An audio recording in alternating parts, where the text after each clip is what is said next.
সহিহ নাসাই শরীফের 1788 নং হাদিসের বর্ণনা এসেছেন, নবীজির একজন বিখ্যাত সাহাবী আবি দারদা রাদিয়াল্লাহু তাআলা, হযরত আবু দারদা রাদিয়াল্লাহু তাআলা আনহু বলেন, নবীজি বলেছেন, মান আতা ফিরাশাহু ওয়া হুয়া নাবি আইয়াকুমা ইউসাল্লি মিনাল লাইলি ফাগলাবাতহু আইনাহু হাত্তা আসবাহা কুতিবা লাহু মা নাওয়া।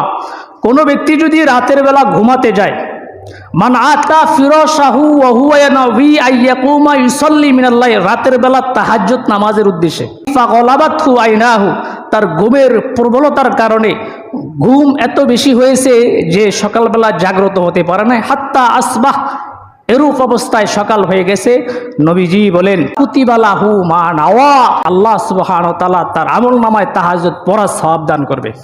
শুধু কিসের কারণে ভাই? নিয়তের কারণে। আবার বলি, নবীজি বলেছেন, কোন ব্যক্তি যদি বিশুদ্ধ নিয়ত করে আমি আজকে রাত্রে তাহাজ্জুদ